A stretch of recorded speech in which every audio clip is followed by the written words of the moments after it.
e responsa. Boa noite, Filadélfia e região, né, que a gente sempre fala, que está aí nos assistindo. Hoje é mais uma quarta-feira especial. E hoje nós temos aqui, né, Flaviane, minha parceira do Sororidade em Alta. Quem Boa nós noite. temos hoje aí? Boa noite, Filadélfia. Boa noite, Brasil. Hoje a gente tem um público muito especial e participantes muito especiais também, especialmente para mim, desculpa, mas eu preciso citar, né? Então, tenho aí 2 mestras da universidade, pessoas que me ensinaram muito e que hoje vêm ensinar muito para nós e compartilhar também, Mônica. Boa noite, Senir. Boa noite, Mara.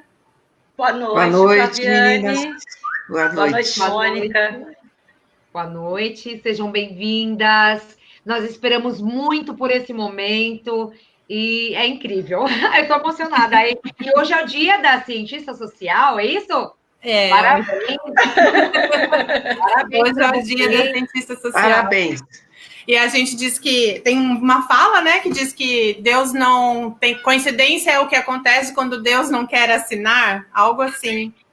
E então acho que essa foi uma dessas não assinadas, né? Porque nós conversamos para esse programa juntas e eu não tinha me ligado, não tinha observado a data do cientista social e acabei hoje, enquanto cientista social, recebendo essas 2 queridas que tanto me ensinaram na faculdade e que tanto ensinam ainda na vida, que vêm aí mostrar para nós quem são essas mulheres em movimento, quem são essas mulheres da roda de saia.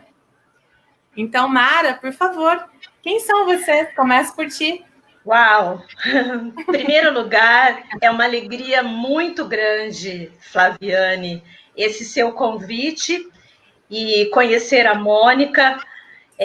A sua turma, em especial, foi muito querida, né, para a gente lá na faculdade, no curso de Ciências Sociais.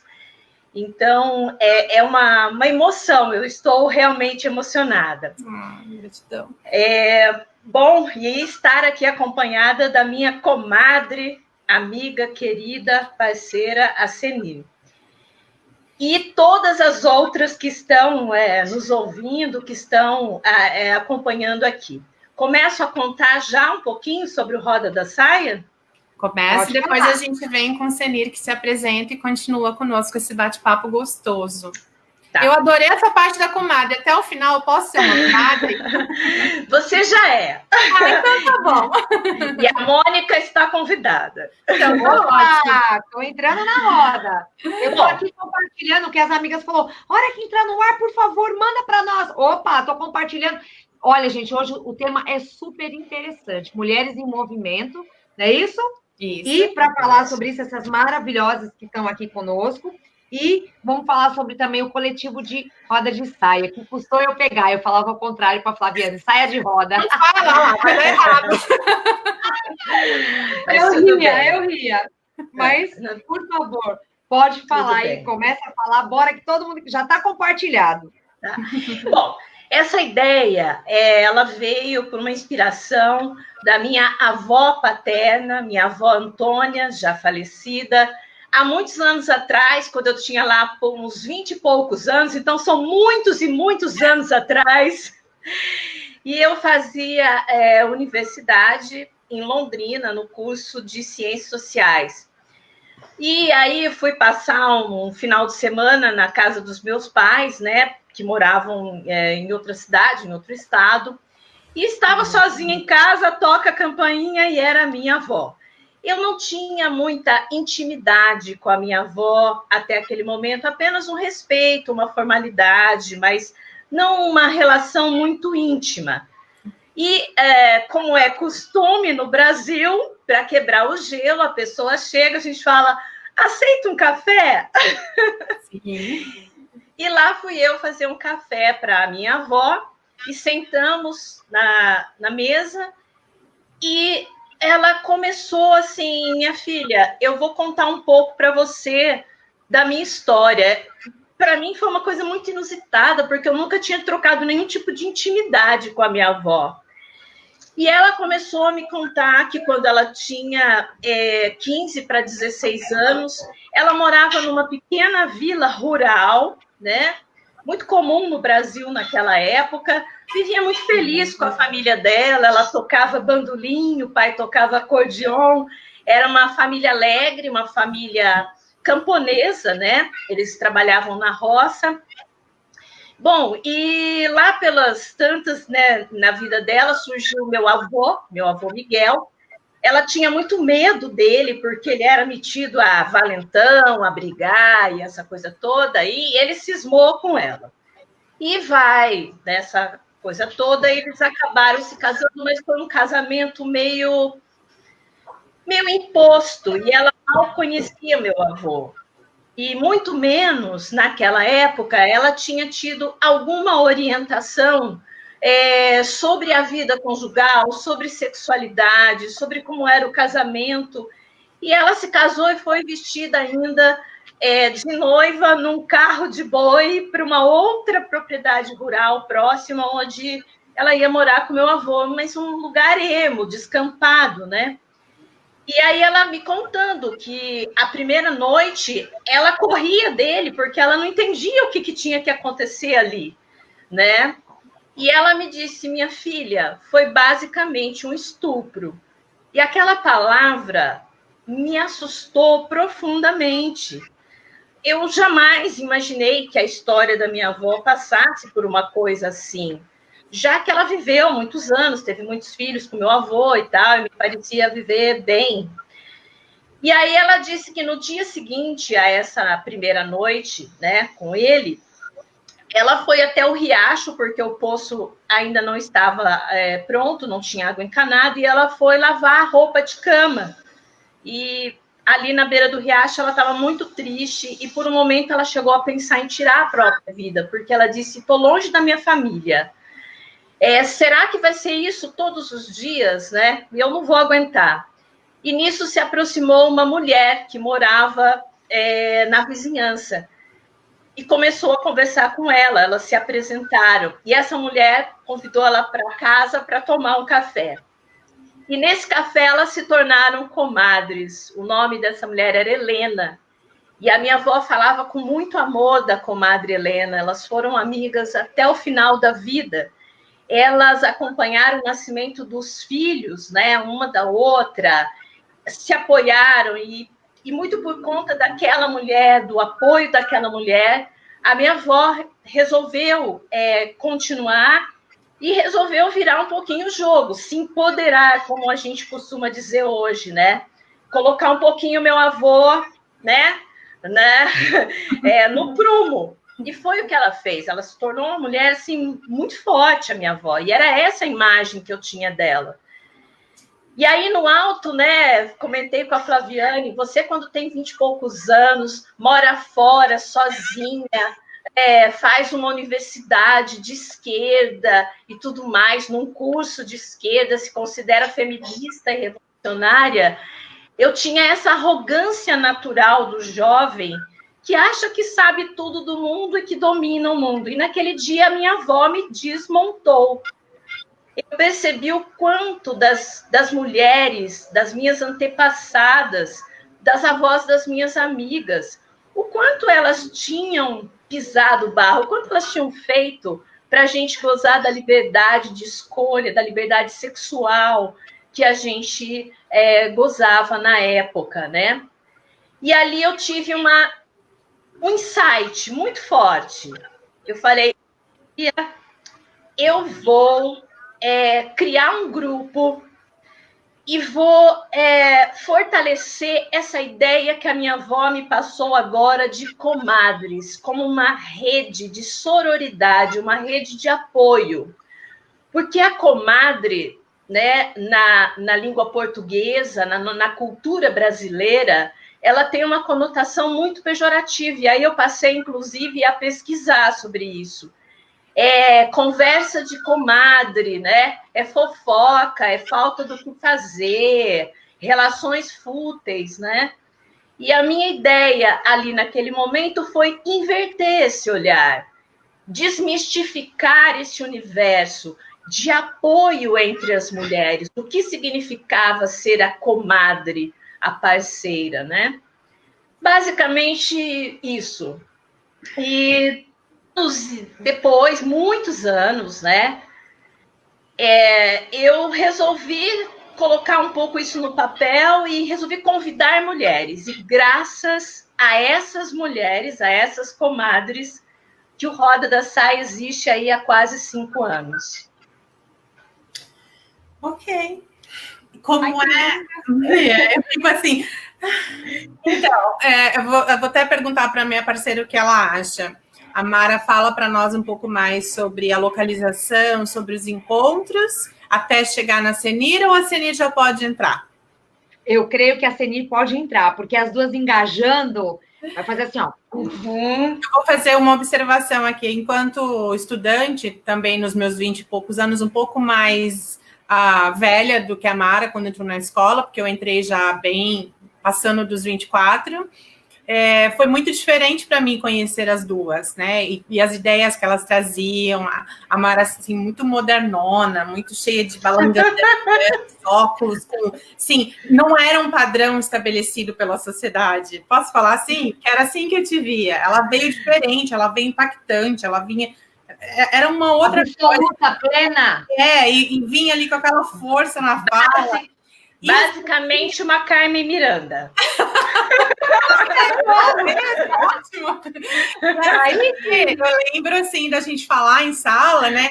A Senir vinha aí smoothie, né? Ela vinha aí calma, ela vinha aí com uma voz calma, ela vinha aí com todos os elementos, ela vinha aí falando das rodas, ela vinha chamando a gente para conhecer o espaço dela de atendimento, todas essas terapias alternativas, essa reconexão, né, que eu acho que é uma reconexão com o sagrado que existe dentro de todos nós, independente de qual religião que a gente segue.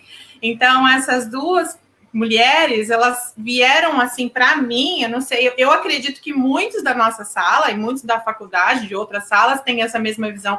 Elas vieram totalmente diferentes para nos ensinar coisas, assim, muito parecidas, né, da vida. E acho essa junção linda. Então, eu fico muito feliz de saber que vocês hoje estão aí girando juntas, continuam. Ai, que legal você ter essa lembrança, viu? Porque eu me lembro que nessa época, né, vocês estudavam à noite, e eu via vocês lá, sabe, todo mundo cansado, muitas vezes desanimado de estar de noite fazendo aula, tal. Eu falava, caramba, mas não era isso que eu queria fazer, eu queria dançar um pouco com eles, eu queria fazer um relaxamento, eu queria meditar, né? E eu acho que era por aí. Mas os caminhos dentro da universidade, eles não nos permitem, muitas vezes, fazer algumas coisas, né, que são necessárias para os alunos, mas dá certo, Deu certo. Deu certo. Então, dessa experiência da Roda da Mara, da Roda da Saia, eu também participo, né, e assim... Sou comadre também, e para mim o comadrio é aquela mulher que dá apoio para outra, que conversa, que dá assim atenção, né? E isso na Espanha ele tem essa conotação de comadre, né? Se procurar lá no dicionário vai ver que a comadre espanhola é essa daí. Mas aí eu entro com um trabalho mais corporal também, né? Então, a gente faz um movimento com música, a gente se alonga, a gente canta, a gente dança. Então, é uma maneira de criar uma condição melhor para as pessoas poderem se comunicar. E tem dado certo, né, Mara? Tem dado certo, que é o trabalho do Rio Aberto, né? Que para mim, assim, é fundamental nos encontros, nas andanças aí com as mulheres, né? Então, hoje, quando nós falamos do movimento com mulheres, eu me dei conta, caramba, quanto movimento eu já fucei aí, já andei, né? Então, esse movimento que aconteceu na saúde pública, que eu gostaria muito de contar dele, né, que é que foi um movimento muito significativo, é significativo, porque vem trazer uma visão de prevenção do SUS, que ele não tem, né, que era originariamente, era para prevenir, mas que virou um hospitalzinho, né, mas, e a gente traz, e eu, há 20 anos atrás, eu já estou nessa empreitada aí, de algumas atividades alternativas na saúde, né, mas, assim, andei pela saúde, andei pela educação, né, trazendo esse tipo de movimento, dentro dessas atividades, alguns projetos, né, de educação e alguns professores dentro do próprio convívio, dentro do sindicato nosso, né, para trabalhar com eles, assim, ajudando a criar melhores condições para o ensino também. Então, essas andanças, esses movimentos aconteceram. E, assim, especificamente na saúde pública, que eu acho que está sendo, não na minha cidade hoje, por conta de mudanças políticas lá, mas em Campinas há um movimento muito forte. Mas eu comecei em Campinas, numa UBS, né, e a gente fazia o atendimento com as mulheres hipertensas, diabéticas, ou que estavam passando por condições de perda, né, da família, ou que estivessem passando por momentos difíceis, quaisquer que sejam, e que vinham para o médico sempre, para as consultas, para conversar, para falar, para lamentar. E a gente dizia que isso é dor da vida, é dor da vida. Não tinha muitas vezes dor, mas era dor da vida, né? Então, quando eu fui para Limeira, eu tive a sorte de ter um secretário da saúde lá que deu muito apoio para o projeto e implantamos esse projeto em 2 gestões nas UBSs. Então, eram mulheres que vinham para a consulta. Eram mulheres que muitas vezes não conheciam, tinham vergonha de estar nesse grupo, mas aos poucos elas foram chegando. Uma trazia a comadre, outra trazia a vizinha, ou às vezes a própria enfermeira e a fisioterapeuta encaminhava, e assim elas foram chegando. Então, eu estive em 5 UBS, né? Eu ia 2 vezes por semana em 5 UBSs. E essas mulheres vinham, se movimentavam, às vezes com muita vergonha, às vezes dançavam, achando que aquilo era uma dança, e era uma dança, né? Mas o movimento que se fazia tinha a intenção de trazer um autoconhecimento, uma maneira delas se ligarem mais através do corpo com os sentimentos delas. E isso foi crescendo, né? E eu comecei a sentir, assim, que elas começaram a se sentir dentro de um grupo de confiança, de trocar experiência, de contar da vida delas, de contar aquilo que elas estavam, as dificuldades que elas estavam tendo, e iam mais, né? Iam aprofundando, e me calou muito um caso que eu vou rapidinho dizer. Era uma senhora que tinha, uma senhora não tão velha, mas que ela tinha tido gêmeos, e os gêmeos tinham nascido com problema e eram cadeirantes os 2. E ela trazia uma culpa muito grande, porque ela achava que aquele parto, que ela talvez não tenha feito direito, porque o parto ela que fazia, para ela, né? Ela não tinha feito, não tinha dado conta que estava no horário e que ela tinha prejudicado os filhos. Mas isso levou 1 ano para ela poder falar disso, dizer que ela se sentia culpada dos filhos serem paraplégicos, né? Esse trabalho com essa mulher foi muito bonito, e eu tive informações de filho dela, que não outros filhos dela. Esses meninos acabaram sendo mais independentes, ela deixou de tratá-los como crianças deficientes, E eles foram fazer faculdade lá com a gente. Não sei se a Mara foi professora você falando, deles. eu fui direto neles. Posso falar o nome do filho? Pode Claro, falar. claro. Mãe do Kleber. Pois Exatamente. Pois é. É. Essa é uma história. Eu não sabia a história, obviamente, né? Mas Sim. o Kleber, na nossa sala em Ciências Sociais, eu não lembro qual era a faculdade do irmão, mas lá dentro, no mesmo prédio, eu lembro do pai. Publicidade e propaganda. Isso. Isso.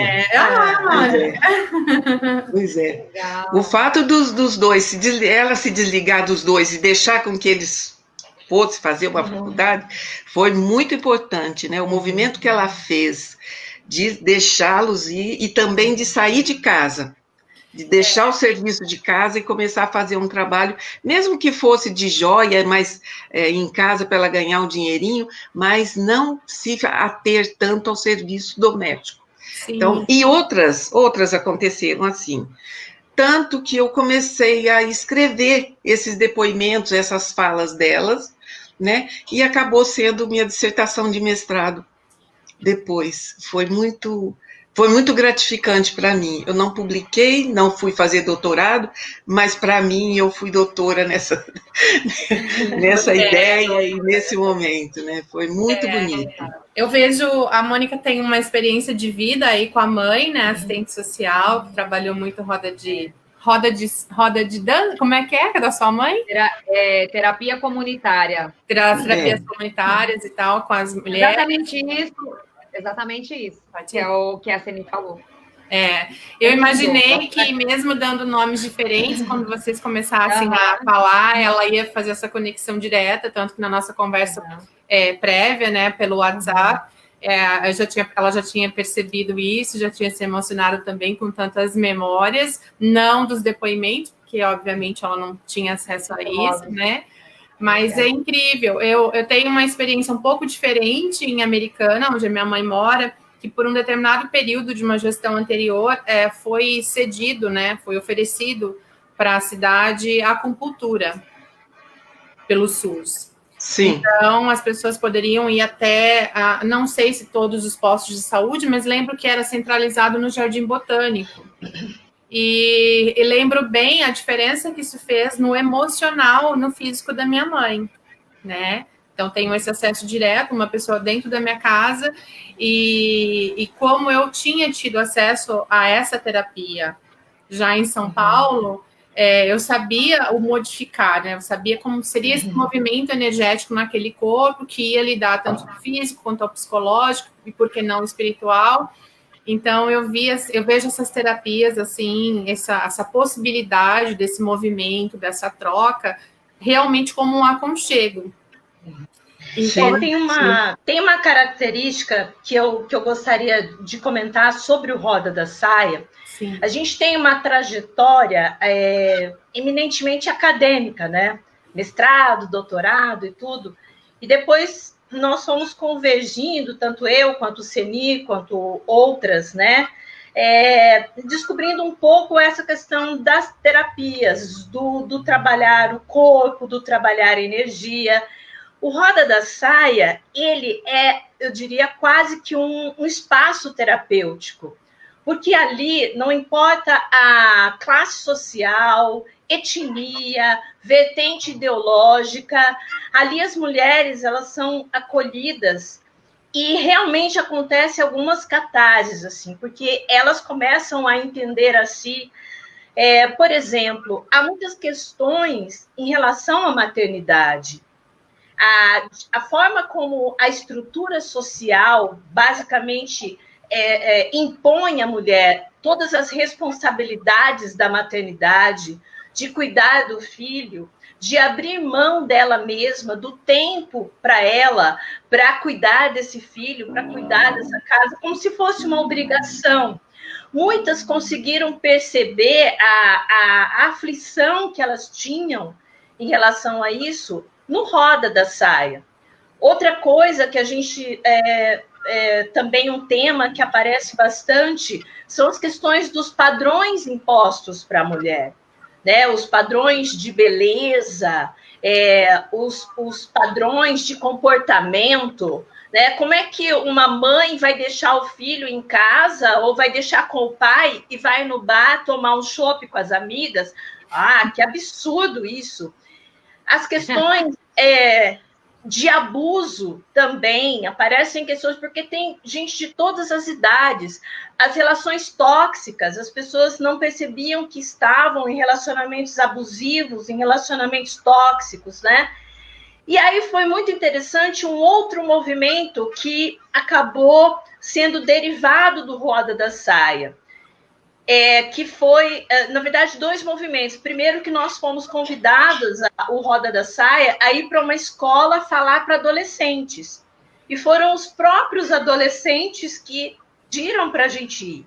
Num primeiro momento, falando só com meninas, porque o Roda da Saia era um espaço para mulheres, um espaço feminino.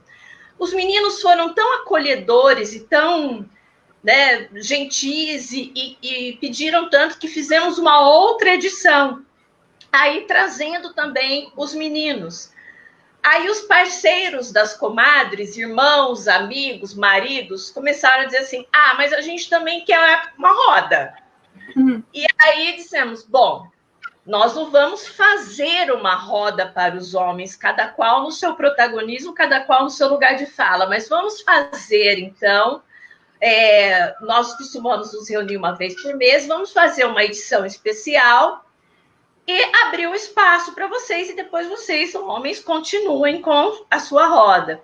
Então, foi o Roda da Saia e o Fio do Bigode. Que bacana. E o tema que nós escolhemos, em princípio, foi justamente os padrões de masculinidade, que eles também, né, que também acabam sendo impostos a eles. Né? O homem tem que se comportar assim, o homem não pode chorar, o homem não pode demonstrar fragilidade, o homem não pode ficar beijando os filhos a todo momento, né? Então, uma série de... O homem não pode brincar de boneca. Nem usar rosa. Nem usar rosa. Eu lembro. Não, rosa é de menina! Para com isso! Pois mas eu acho que o que a Mara está falando é assim, a gente tem formas e formas de abordagem, né? Eu acho que o Roda da Saia traz essa possibilidade, e esse trabalho do Rio Aberto, ele traz também essa possibilidade, e aí agrega pessoas que já fazem parte de um grupo. Né? A Roda da Saia criou um grupo. O serviço do Rio Aberto, ele vai onde já tem um grupo formado, que é o caso das UBS. Então, hoje, por exemplo, em Campinas, todas as UBSs têm um trabalho de movimento que a gente chama movimento vital expressivo, que é do sistema Rio Aberto. Só para as pessoas daqui, né, que ainda não têm... O UBS seria Unidade Básica de Saúde, que é o do SUS nas comunidades, certo? Isso. É onde são atendidas pessoas do SUS. Então, assim... É o postinho, né? É o postinho. É verdade. Tem uns que ficam a noite toda, tem uns que não, tem uns que é só de dia, e dependendo do horário lá também não tenha nada. Mas, enfim... Eu queria só falar dessa possibilidade do sistema Rio Aberto, que é um sistema que vem da Argentina e que tem hoje muitos países, e isso eu acho interessante, porque eu não sei aí como é que é esse conhecimento, mas tem muitos países, mais de 10 países já, que utilizam essas técnicas e que tem um trabalho muito bonito, né? E nesse grupo, né, que vocês têm aí, que acho que depois você vai falar um pouquinho, deve ter muitas mulheres que poderiam estar se juntando, tanto na formação de grupo da Roda da Saia, como na formação do grupo do Rio Aberto, né? E ele tem um sistema de técnicas corporais que engloba algumas técnicas, e uma delas é o movimento vital expressivo, que é que a gente faz faz no posto de saúde, no postinho, né? Uhum. Que lá a pessoa vai para ser atendida, vai para ser tratada, então ela é atendida também nesse grupo. E aí ela vai criar uma condição melhor de atendimento aí, porque vai drenar um pouco esse número de pessoas que vai para lá. Né? E isso já tem pesquisa que mostra que a diminuição de medicamento, diminuição de consultas, né? Então, aí é que está, né? A prevenção deveria ser o mote, né? Deveria ser o carro-chefe da saúde pública, porque aí a pessoa não iria para a doença. Nem hoje eu vejo o pessoal falar, vão comprar respirador, vão arrumar lugar. Gente, vamos investir na prevenção, vamos pôr na cabeça desse povo que para não ficar em aglomeração, para usar máscara, para ter respeito. Então, e aí a propaganda é em cima de algo que é comprado, que alguém deve estar lucrando com isso, né? Então, o investimento é aí, assim como os laboratórios, virou os centros de saúde, o postinho virou um local de doença por conta que ali tem remédio, né? Aí eles já encaminham para exames e por aí vai. Mas o sistema Rio Aberto traz uma proposta muito interessante, muito preventiva e traz uma possibilidade toda de se gastar menos dinheiro com saúde mesmo. A gente, ouvindo tudo isso, né, Mônica, eu vejo muito também a Cássia interagindo com a Senir, com a Mara, num outro momento no programa da sexta-feira do Helpline. Acho que daria para abrir mais ainda sobre esse sistema. Eu até escrevi aqui, tem muita gente assistindo a gente, né? E uma das pessoas colocou assim, a Ana Santos, ela falou, então, no caso, a roda de saia seriam profissionais atendendo mulheres dando apoio em situações específicas? Não.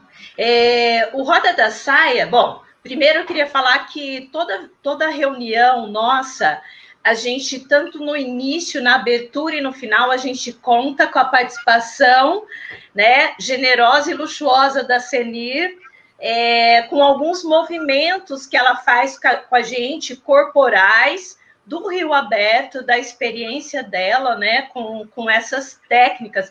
E isso acaba destravando muito as pessoas a conseguir falar sobre si, a expressar os seus sentimentos. Na verdade, nós temos, não são profissionais específicas, é um espaço onde as mulheres podem chegar, elas são convidadas a participar, elas compartilham as histórias delas, não há julgamento, né? Agora, é claro que a partir do momento que elas se sentem apoiadas, que elas se sentem fortes dentro dos dilemas que elas estão vivendo, cada qual o seu, ocorre um processo de transformação. E nós somos solidárias em tudo que nós podemos ajudar e apoiar aquela mulher naquele momento de transformação dela, nós fazemos. E a gente já assistiu coisas muito lindas, assim, né, acontecerem lá dentro. E aproveito para dizer assim, a Senir falou bastante sobre a questão da saúde pública. Eu e a Senir já fizemos um trabalho, nós duas, mais especificamente, já fomos para a cidade aqui, vizinho da cidade de Limeira, que é Corderópolis, a convite, né, da prefeitura, nos CRAS, que são os Centros de Referência e Assistência. E nós fizemos um Roda da Saia com os movimentos, né, corporais da Senir, do Rio Aberto, com mulheres que são vítimas de violência, mulheres dependentes químicas, mulheres de uma condição social muito baixa, e o que nós pudemos presenciar ali, o que a gente conseguiu ouvir, os relatos, a superação, foi algo assim que é difícil, inclusive, né, Senir, a gente falar isso em palavras. É muito profundo. Não, eu queria só citar um dia que a gente foi num grupo desse, né? E que pós o movimento, aí elas conversaram, na saída nós nos olhamos e perguntamos assim, cara, quem que veio ensinar o quê? Quem ajudou quem? Quem ajudou quem? A gente saiu assim, meia tonta de ver o que e que pessoa, e que mulheres disseram coisas. Aí a outra falou assim: nossa, a gente nem sabia dessa história dessa pessoa. Elas conviviam, eram ali dentro da cidade, que é pequenininha, né? Então ninguém sabia dessa história. E ela chegou ali e contou história, né, Mara? E a gente Exatamente. ficou assim, gente, que é isso? O que nós estamos fazendo aqui? Qual é a faixa etária, mais ou menos, se é, tipo, no grupo mais fixo que vocês possuem? Mais ou menos quantas mulheres vão aos encontros e qual a faixa etária? Tá. Só recuperando uma coisinha aqui, né?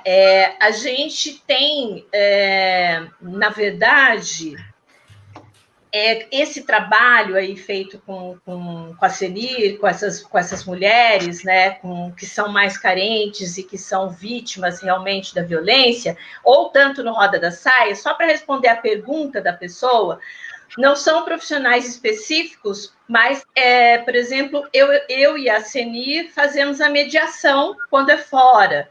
E, geralmente, quando é no Roda, eu sou a mediadora. E aí a gente escolhe um tema, né? Então, nessa mediação, o meu papel é instigar amorosamente que a pessoa se sinta confortável e em abrir ali os seus sentimentos, em falar e tudo mais.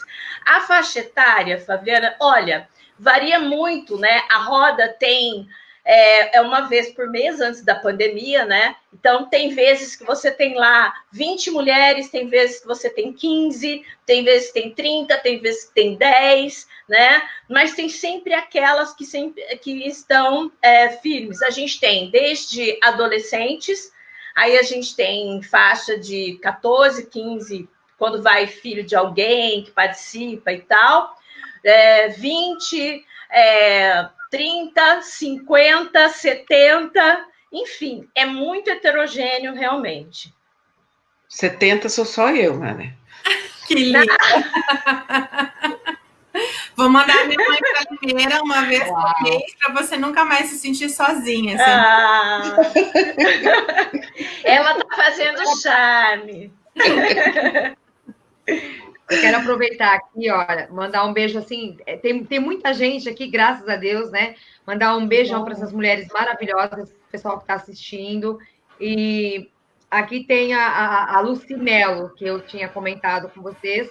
Ela fala assim: as rodas das terapias comunitárias são maravilhosas.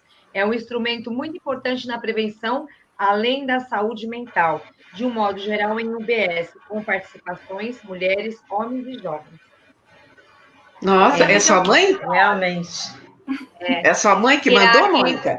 Exato, exatamente. E ela era daquele complexo, não sei se vocês conhecem, Vila Maria, é um complexo muito grande. Então, ela que fazia a terapia comunitária ali, ela que era responsável. Que bonitinha, manda um abraço. Ela está te vendo, te ouvindo, pode mandar. Ai, um abraço. E diga para ela que a gente vai conversar pelo WhatsApp, de alguma forma. Olha, tá te ouvindo. Mais uma comadre, né? Mais uma comadre. Verdade. Essa aí assim, é minha inspiração, né? Eu cresci vendo ela assim fazer esse social, trabalhar nesse social, embora com toda a correria da vida dela, em toda a história da vida dela. Então, como eu sou a filha mais velha, eu falo que eu vi tudo acontecendo na vida dela. E ela me inspira, assim, eu me inspiro nela, assim, completamente. E hoje eu me vejo engajada em alguns projetos. Eu falo, nossa, mas embora eu sou da área de comunicação, essa coisa toda, faz parte, mas eu sempre estou ali, parece assim que como se faz? Está no sangue, né? dando sequência. Aí eu falo, olha, quando eu crescer, eu quero ser igual a senhora. Ela fala, não, tem que ser melhor. Melhor vai ser impossível, porque a senhora não. Que bacana. Mônica, eu acho que a gente tem que reinventar essa questão de velhice. Nós não somos mais velhas. Nós não somos. Olha a tua mãe, a história dela, né? Olha a história dessas mulheres que nessa idade vão estudar, vão aprender, estão trabalhando, estão. Não existe mais aquela velhice. Nossa, e eu pensava, nossa, 70 anos, gente, já é para ficar um crochêzinho quietinho dentro de casa. Ninguém segura dentro de casa. Mas acho legal também. A gente tem aí tantos casos de mulheres que vão para a universidade agora, né? Depois dos 50, depois que os filhos cresceram, às vezes depois de um divórcio, que nunca imaginaram que aconteceriam na vida delas também, né? Eu fico olhando, eu cheguei aqui com 37 anos, eu sempre falo sem high nem bye, né? Só sem saber o que falar, mas com esse intuito de aprender algo também aos 37, enquanto tinha pessoas aprendendo desde os 10, né? Perto de mim, que eu conheci. Mas sabe que, entre outras... Ela movimenta, eu acho que esse movimento cura também, porque na verdade você acaba encontrando que não era só o idioma que eu queria aprender aqui, né? A Mônica nessa situação, tinha uma carreira estável, uma vida estável também em São Paulo, e eu quero algo novo, eu quero aprender esse idioma, eu quero dominar essa língua, e vamos lá, para lá que eu vou. Estou indo, eu tenho como me manter, eu quero saber. Hoje ela está aqui há 5 anos, ela é dona de uma rádio, faz uma imensidão de trabalhos e projetos.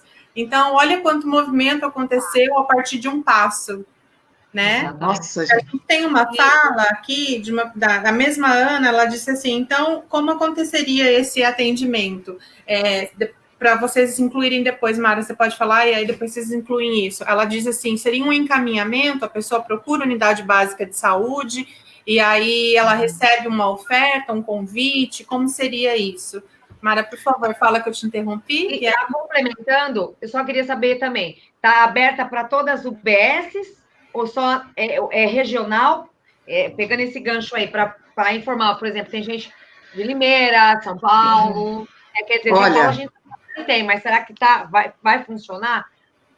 Lá em Campinas, todas as UBS têm um trabalho do Rio Aberto, de movimento vital expressivo e outras técnicas também. Como eu disse, em Limeira, ele funcionou 2 gestões. Na terceira gestão já não funcionou mais por conta de questões políticas, né? Mas em Limeira funciona. Em São Paulo tem alguns locais também que funciona. Esse local que você falou aí, Mara, que o pessoal vai, que atende psicóticos. O CRAS. Em São Paulo tem isso, nos CRAS. Então, você ouviu mesmo. CRAS, alguma coisa. Centro de Referência de Assistência Social. Assim, o Roda da Saia, em específico, é bem mais recente do que o movimento do Rio Aberto que a Senir está citando, né? No Roda, a gente acaba integrando um pouco. Esse trabalho em específico que eu e a Senir fizemos na cidade de Cordeirópolis, no CRAS, que é o Centro de Referência de Assistência Social, para essas mulheres, né? Foi um convite, eles conheceram o trabalho e acharam que seria importante e interessante levar isso para essas mulheres, então nós já fomos algumas vezes para lá. E é um espaço que a gente espera que outras cidades abram, né? Que entendam que realmente isso que a Senir fala, do trabalho preventivo. Por exemplo, um tema que é recorrente no Roda da Saia, sejam as mulheres de uma condição social melhor, escolarizadas, ou as não escolarizadas e de uma condição social mais precária, é essa coisa do tempo, né? Essa história de que, nossa, que bom, nós mulheres fazemos milhões de coisas ao mesmo tempo. Lavamos, passamos, cozinhamos, cuidamos dos filhos, trabalhamos fora, que lindo. Não, não é lindo. é tóxico, sabe? Então, o que a gente discute é isso. E cadê o tempo livre? E cadê o tempo para essa mulher? Mas tem que ter condições. Então, é lógico que a gente fala, né, tenta primeiro desconstruir essa ideia. E tenta essa romantização, também, né? Essa romantização de que, nossa, como isso é tudo lindo. E aí a gente fala. Mulher Maravilha. Exato. E aí a gente fala muito na divisão de trabalhos, e é por isso que a gente entende que os homens precisam também das rodas, eles também precisam reconstruir ou ressignificar o seu padrão de masculinidade, né? Não vai ferir a sua virilidade ter essa questão da divisão do trabalho. E a gente vai um pouquinho além até na nossa discussão no Roda da Saia. O quanto as mulheres podiam estar ocupando espaços de poder, o quanto as mulheres podiam estar ocupando em empresas espaços de comando, o quanto as mulheres podiam estar ocupando espaços de status na ciência, na saúde.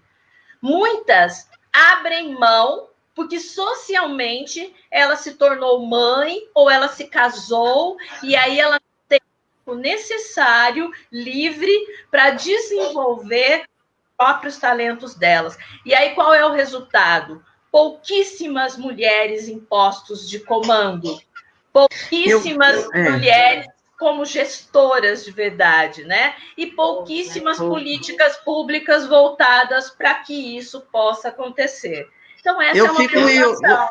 Eu fico pensando, assim, quando a gente conhece essas mulheres, vê quão elas são fortes, quão elas são corajosas, e quanta vontade de fazer, e como elas ainda estão num patamar, né, de subserviência, às vezes, e disso que a Mara está falando. Então, essa força que precisa aparecer, essa força que precisa elas tomar consciência dela, se apropriar, né, Mara? Acho que se apropriar dessa força. Não é para tirar o homem da vida, não. É para juntos poder, né, dividir. Aliás, acho que valeria muito que uma de vocês duas falasse agora o que é ser feminista, porque as pessoas acham que uma forma muito, muito simples de dizer, eu vou dizer, mas eu quero que vocês respondam isso incrementando ao seu modo de conhecimento e muito mais, de vida, de experiência de vida. Ser feminista não é tirar o poder de nenhum homem.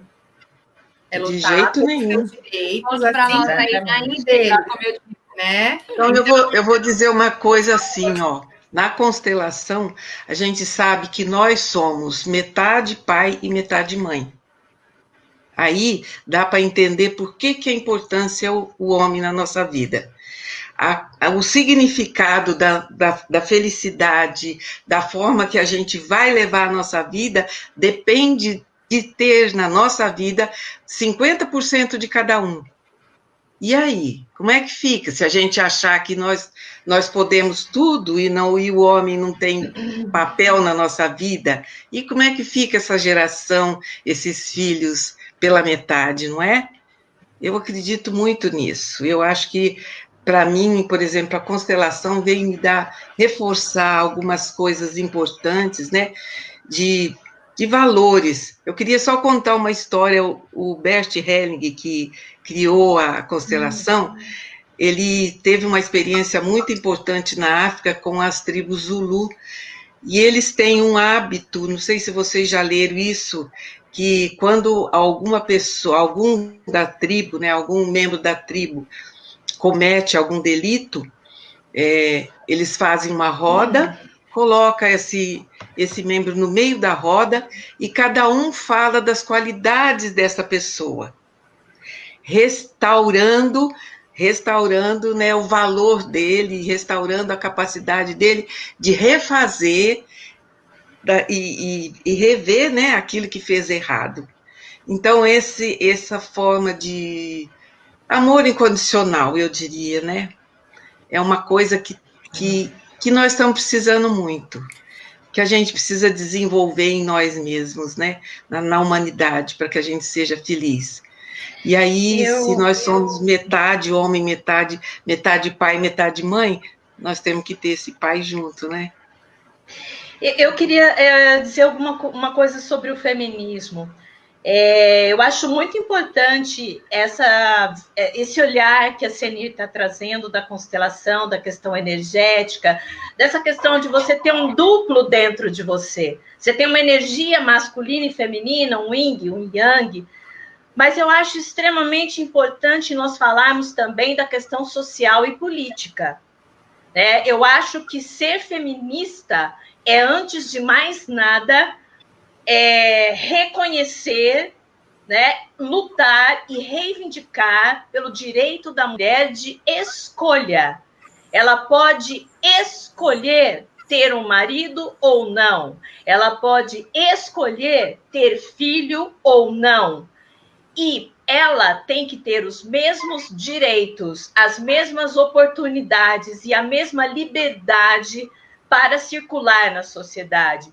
A criança, a menina, não precisa ficar presa em casa, brincando de boneca, trocando aquela roupinha, enquanto o menino pode correr livre, jogando futebol e já desenvolvendo, né, estratégias que vão torná-lo competitivo muito antes dessa mulher. E quando essa garotinha que deixar essa boneca chata e enfadonha lá do lado, e ela for para lá competir, vão dizer assim, tá vendo? Mulher não é competitiva. Não, meu querido, a estrutura social é que fica tolhendo as oportunidades iguais entre homens e mulheres. Então, é óbvio que nós temos irmãos, maridos, namorados, tios, filhos, e isso tudo é muito saudável, mas uma coisa não impede a outra. Mulheres em espaço de poder, mulheres dirigindo cidades, estados, países, grandes empresas, rádios, aeronaves, mulheres jogando futebol, mulheres podendo ser e estar onde elas quiserem. Para mim, isso é feminismo. E para mim, isso não diminui em nada o homem. Exatamente. Ele já tem esse privilégio, né? Ele já nasceu com esse direito, né? Ele tem esse direito e esse privilégio, né? Dois comentários, né? Aliás, a gente, nessa pandemia mundial, a gente tem visto aí vários dados de que os países governados por mulheres, eles saíram da fase vermelha muito mais rápido, diminuíram os casos de uma maneira muito mais rápida, o que eu tiro o meu chapéu, feliz por isso.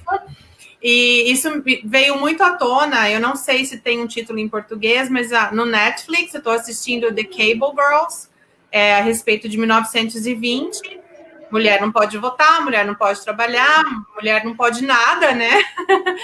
E lugar de mulher é onde ela quiser. E a violência... Isso! A violência feminina que ocorre e que daí você não pode denunciar o seu marido porque você vai presa. Isso nós estamos falando de 80 anos, de uma mulher um pouco mais velha ou mais vivida do que a Senir.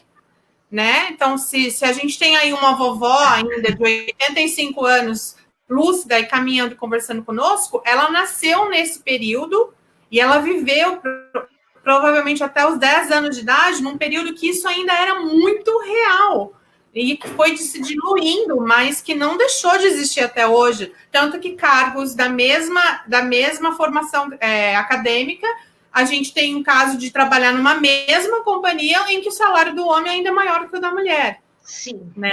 Aqui no Brasil, isso é uma realidade. As mulheres... E aí a gente tem uns recortes étnicos aqui. Porque se a mulher branca ganha 2 vezes ou 1 vez menos do que o homem branco, a mulher negra ganha 4 vezes menos.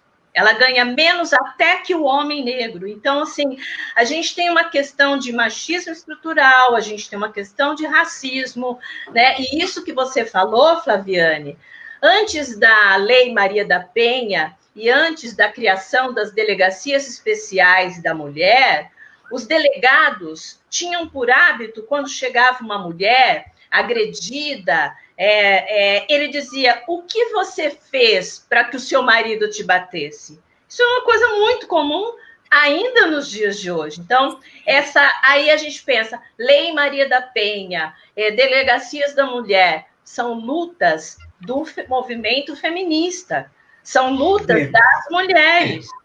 Isso é muito importante, né? Salva-se vidas, né? Eu estou vendo aqui a Ana falando que, baseado em tudo que a gente conversou, a gente tem que dizer que os fatos nos mostram que temos que criar a roda de calça para ensinarem os homens a serem menos machistas. Vamos para essa roda de bigode, vamos ampliar esse projeto. Fio do bigode, gostei. O fio do bigode, o fio do bigode.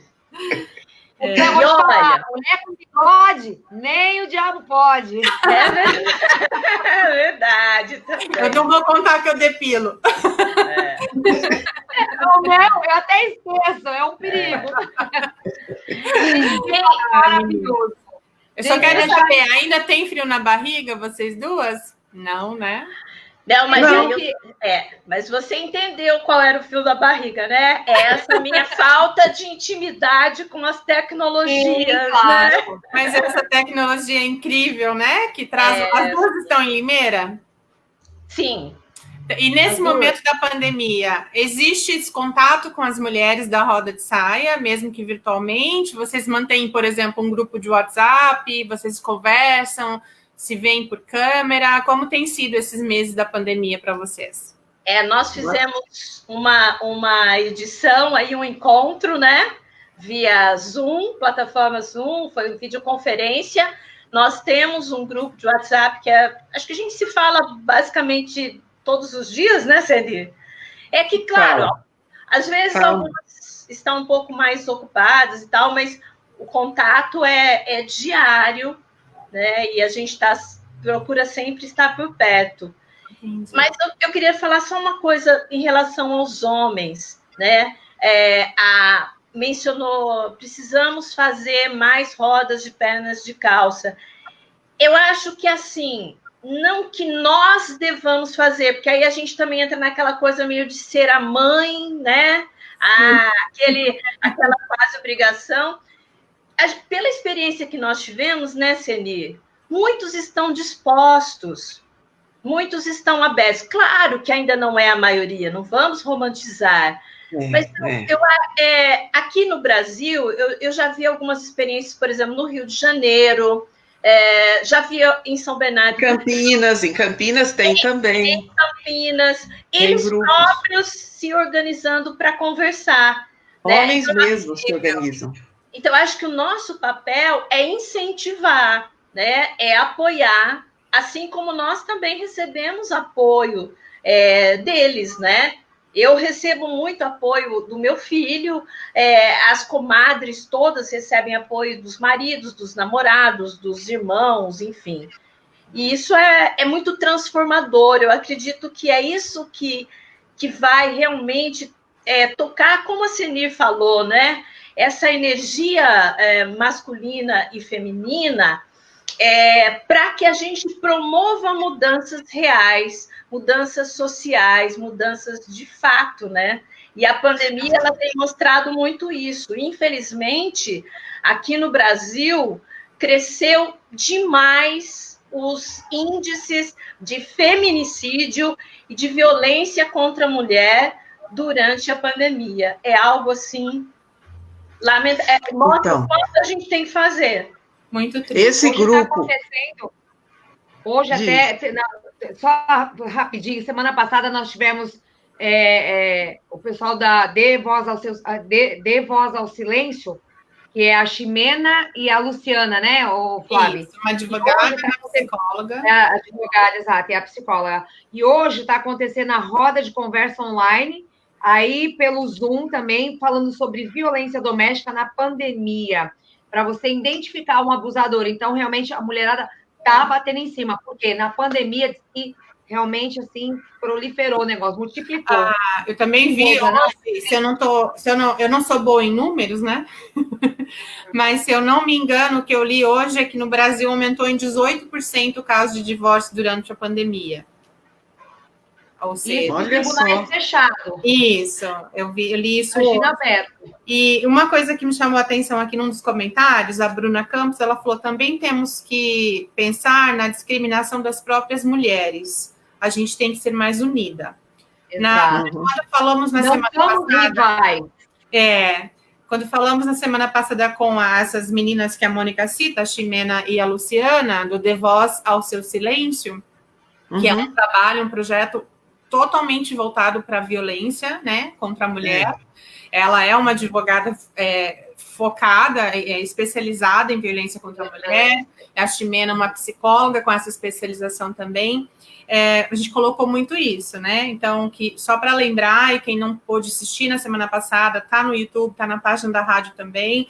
É um conteúdo muito rico, elas têm esse atendimento no Brasil todo através do WhatsApp, né? Essa helpline para quem necessita de alguma instrução, mesmo que sejam em estados diferentes do que elas estão, elas Minas, porém, uma está em Tocantins nesse momento e a outra continua em Minas, então elas têm esse atendimento em vários pontos do Brasil, que nem sempre a pessoa que sofre a violência encontra na amiga, na parente, na vizinha, o apoio para ouvir sobre aquele assunto. Então, quando há essa discriminação, Bruna, seja qual for o assunto que a gente está tratando, também é importante a gente ter nós mesmos, sofrendo ou não, termos esse filtro, essa sensibilidade de quem realmente quer nos ajudar ou quem realmente quer só saber o que está acontecendo para apontar.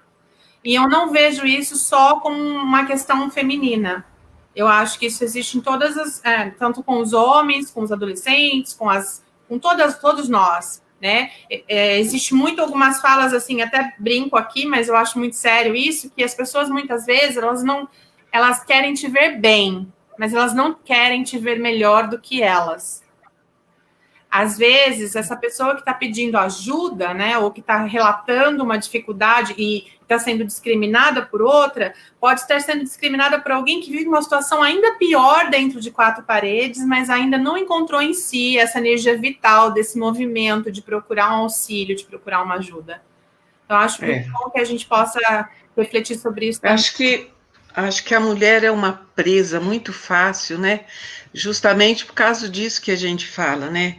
Dela não sentir essa força, não ter consciência de que ela tem esse papel, tudo isso que a Mara colocou, e os nossos direitos, né? Ela não tem essa consciência, não se apropriou, né, dessa forma de direito que ela tem. Então, é muito difícil. Agora, quanto ao divórcio, eu acho assim, esse aumento é que eles estão tendo oportunidade de vivenciar um pouco mais próximos, né, e talvez o problema que já existe não tivesse chance de ter essa evolução, né, e agora juntos mais tempo ele tem. Então, às vezes até seja interessante que tenha esse tempo para repensar a vida, né?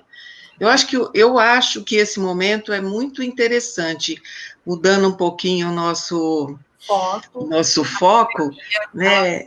Nós temos que repensar essa forma de vida que a gente tem, né? Não é ideal, não é bom para as mulheres, não é bom para os homens, não é bom para a humanidade. Eu acho que nós temos que resgatar valores que ficaram esquecidos ou que não existiram, né? Vamos fazer isso, nós vamos ter filhos, netos e outras gerações aí que precisam ter mais esperança nisso, né? Eu acho que ficar sem ter uma vida que a gente estava tendo normal aí, que é normal, não sei se era, mais ou menos normal, né? Mas é repensar isso, repensar a vida, repensar valores, repensar a natureza que a gente está destruindo, né? Então, é muito importante. Essas tribos menos esclarecidas, aí, que nem do Zulu, vêm nos ensinar tanta coisa, né? Tanta coisa bonita que esse povo traz para a gente, e a gente precisa se ligar nisso. Muito importante. Eu queria recuperar um pouquinho esse comentário, Flaviane, que você leu, e que a pessoa fala sobre essa questão das mulheres discriminarem umas às outras. Eu acho que a gente tem que ter um certo cuidado com essa questão. Bom, primeiro que no Roda da Saia isso é um ponto central, por isso o conceito de comadre. O conceito de comadre é o conceito de sororidade, de apoio, de não julgamento, né, mas de ouvir. Porque quando a gente fala assim, a mulher não tem consciência disso, a mulher não tem consciência daquilo, a mulher não tem... Gente, consciência não é um dado biológico, né? Ela não é algo que você biologicamente... É um construto social. Consciência é construída socialmente, e essa construção ela está crivada por interesses de poder, de privilégios. Então, a mulher não é que ela não tem consciência, é que a estrutura social trabalha justamente no sentido de fazer com que as mulheres se mantenham subjugadas, que as mulheres não tenham espaço para exercer a sua força, que sinal de força seja igual falta de feminilidade, que mostrar a sua imposição é algo grosseiro, falta de delicadeza, e mulher tem que falar baixo, mulher tem que ser delicadinha, né? Mulher não pode rir alto. Então, isso não são dados naturais que biologicamente você nasce. São construções sociais e que elas atendem aos privilégios de quem está no topo do poder. É uma disputa de poder o tempo todo, e os homens não querem perder. E quando eu digo os homens, gente, de um modo geral, aqui eu não estou dizendo que eu sou contra os homens. Pelo contrário, eu acho eles interessantíssimos. Mas é só uma questão de visão social e política.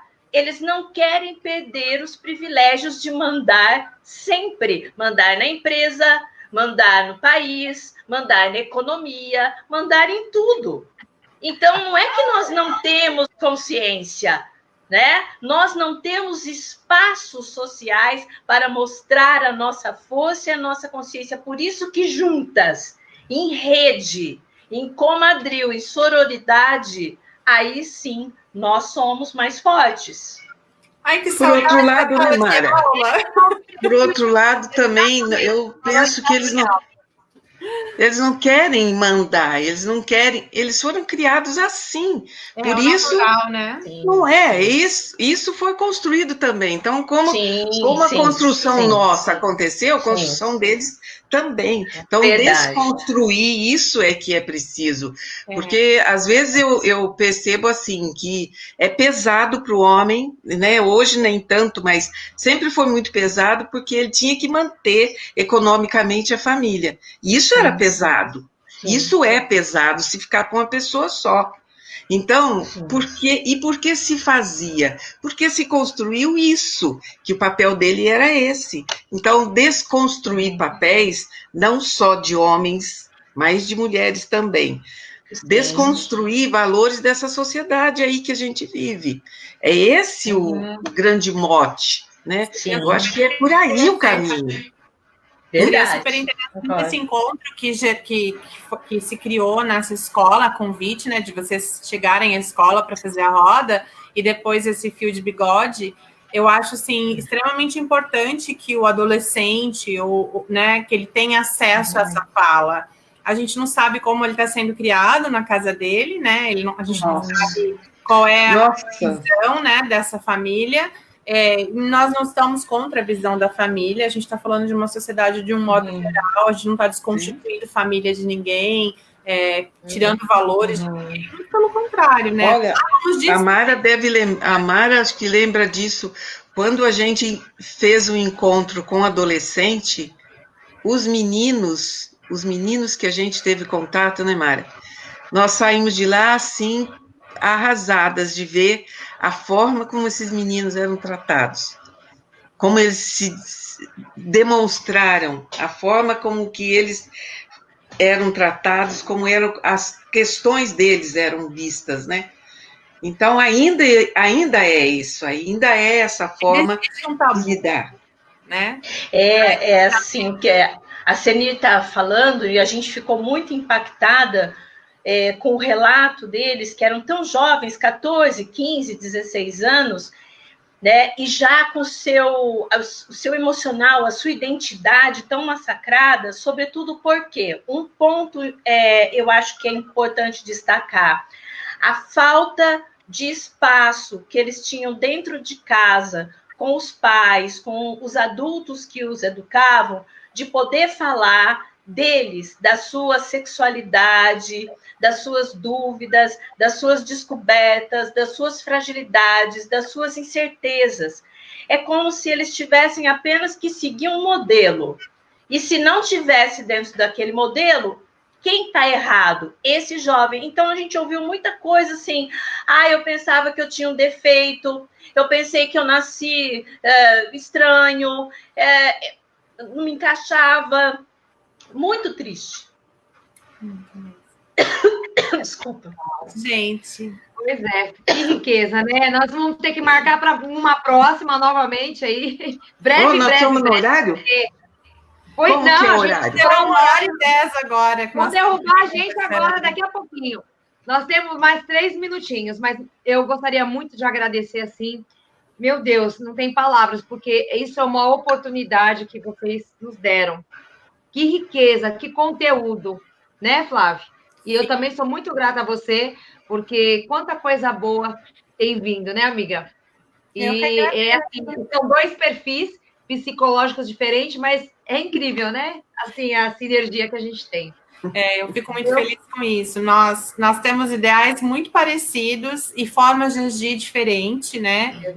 E tem sido muito bacana isso. A Mônica vem de uma história, eu venho de outra, a gente se encontra, de repente, quando ela vê o meu trabalho no social e ela vê a carência dessa comunidade em certas informações. E aí, de repente, também, eu já conhecendo pessoas, eu percebi que tinha muito mais para dividir, muito mais do que eu estava dividindo, né? Porque esse acesso tinha que chegar a mais pessoas, e ela tem essa ferramenta que é a rádio, e eu me sinto muito honrada. E se eu não estou perdendo a conta, esse é a minha quinta participação aqui, junto com vocês. Quando eu vi a Flávia, assim, eu sempre acompanhava ela nas redes, e eu gosto, assim, ela fala muito bem, e eu falava, nossa, mas que congruência, sabe? E aí surgiu uma oportunidade que a gente precisava de uma pessoa, e numa ocasião de um programa, e eu falei, sabe uma coisa? Eu vou pedir para a Flaviane ser intérprete aqui, porque eu estava doente, e eu não ia poder vir no programa, estava com otite. Eu mandei uma mensagem, falei, olha, eu preciso da sua ajuda, assim. Você toparia? A gente não se conhecia pessoalmente, né? E assim, a gente não se conhecido pessoalmente, mas só do fato dela pegar aquela vibe minha naquele meu momento, e foi tudo. E de lá para cá, falei, puxa vida, é isso aí. Aí vem a fóbica, né? A vontade de comer. Exatamente. Mas fazer informações assim precisa. Poxa, eu tenho a ferramenta, a gente tem a comunicação, ela tem todo um trabalho que ela faz com a comunidade, que ela conhece, está ali perto, bem perto. E a rádio, a missão nossa é o quê? É educar, levar informação, engajar as pessoas. E a Flaviane faz parte desse projeto, faz parte disso tudo, né? Eu tenho a outra amiga, que é a Lana, que é a que faz um trabalho social. E então, assim, eu estou correndo por um lado dessa parte social, dessa parte de educar e de informar. Então, ela também faz a outra parte social, que é muito linda, que é muito maravilhosa também. Então, a Flávia veio agregar comigo nessa hora dessa parte do intelecto, que a gente está desenvolvendo junto, e tem outras coisas em relação às mulheres, que está chegando aí, que são novidades. Sim, muitas novidades. Essa comunidade, faltou falar só um pouquinho dessa comunidade para os nossos amigos entenderem o que é esse grupo, essa comunidade aí. Posso, Mônica? Pode falar, Flávio, você tem total liberdade para falar. A gente tem uma comunidade brasileira muito grande aqui na Filadélfia, né? Não somos a maior comunidade fora dos Estados Unidos, mas é uma comunidade grande na região noroeste da cidade. Essa é uma cidade que tem aí 1,5 milhão de habitantes. Nossa! Muito próximo do tamanho de Campinas, se eu não me lembro, se eu não me engano, Nossa! conferi uma vez essa. E a comunidade brasileira, ela é formada aqui, sim, por muitos casais. Obviamente que nós sabemos que Minas ela é um grande número, né? Mas ela vem se transformando muito nesses últimos 2 anos, né? Então a gente tem recebido também muitas pessoas do sul do país, muitas pessoas de São Paulo mesmo, muitas pessoas assim extremamente graduadas que ainda não encontraram seu espaço, mas vieram com a família, se mudaram, querem construir uma nova vivência aqui.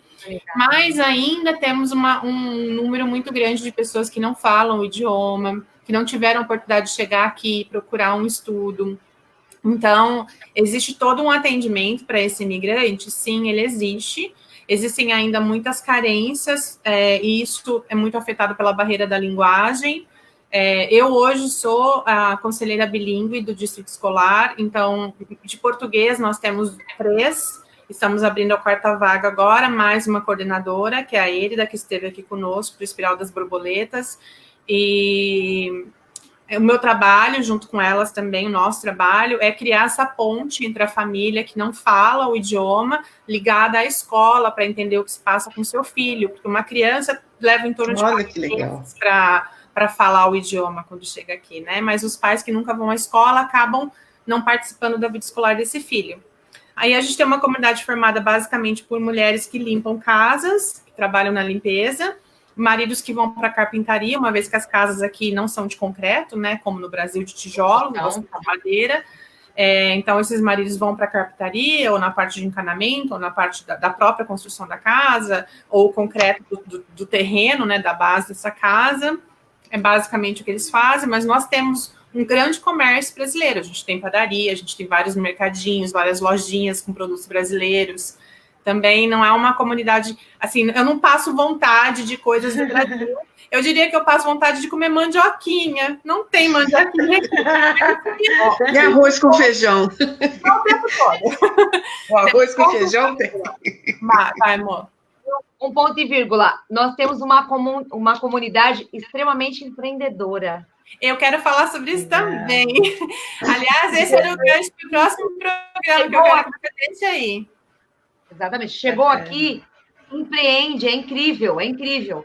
Então, assim, a gente até fez uma série semana passada, eu mais uma outra amiga minha, que é a minha mentora, a Francisca Benvenuto, e a gente fez uma série sobre sua marca.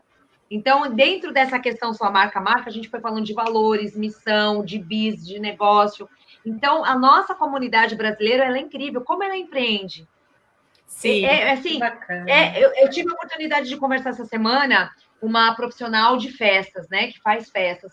E aí, estava conversando com ela, e aí, como que tá as coisas? Ela falou, olha, você não vai acreditar, mas nesse momento que eu vivi, eu estou vendendo um produto X, e que coisa, menina, que coisa fantástica, eu estou em primeiro lugar de vendas, não sei o quê, bababá, e você não vai acreditar, eu chego nos clientes, e aí eu vou vender o produto, eles querem até fazer festa.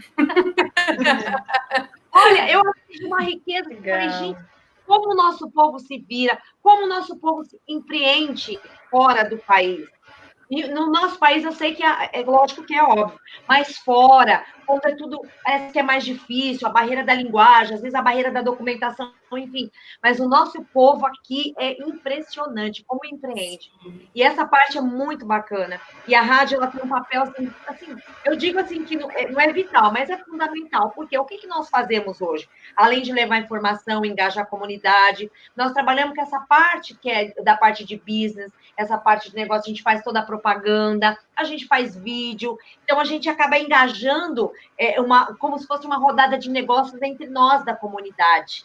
Eu preciso arrumar o cabelo, eu vou no Brasília Hair, ou vou preciso colocar fazer um serviço na clínica de beleza, eu vou na Bianca. Eu tenho roupa, eu tenho quem me patrocina, que é a Lotus.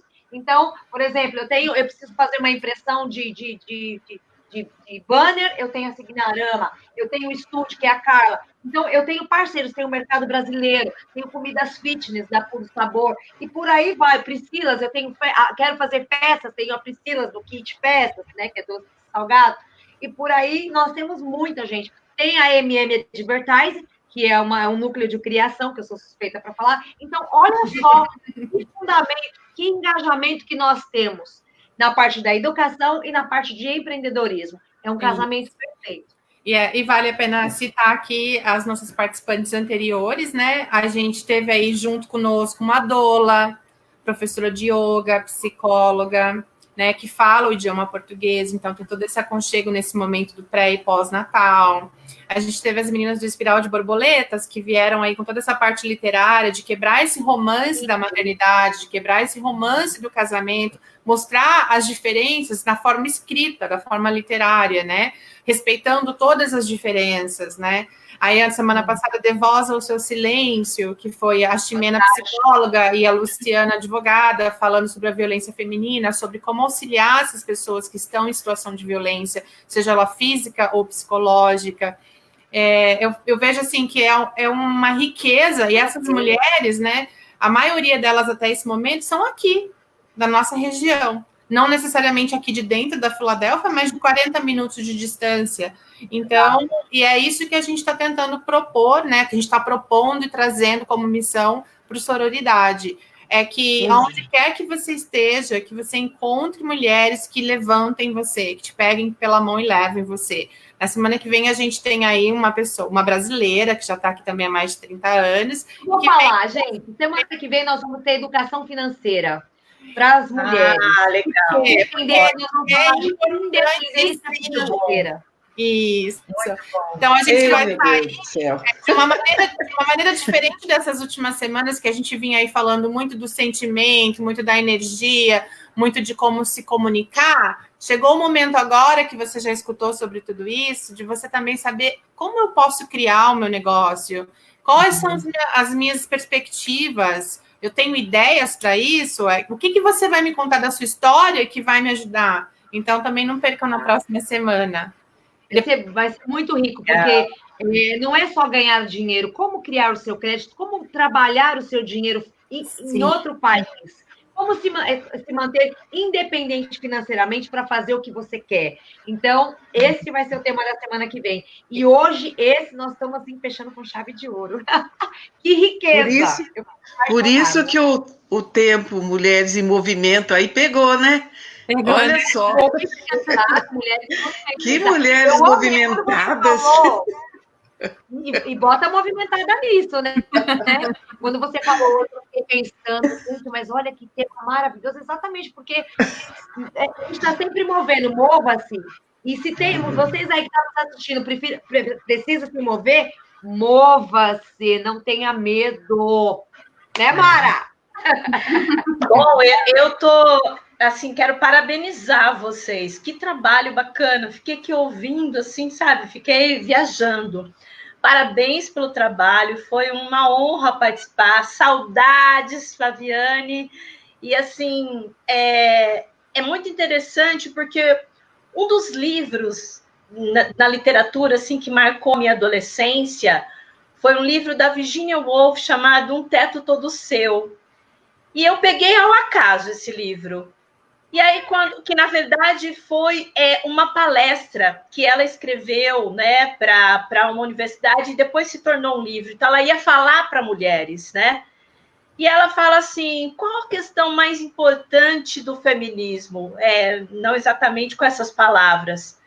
Que você tenha um teto todo seu. E aí ela contava que ela tinha uma herança de uma tia, então ela tinha uma renda mensal.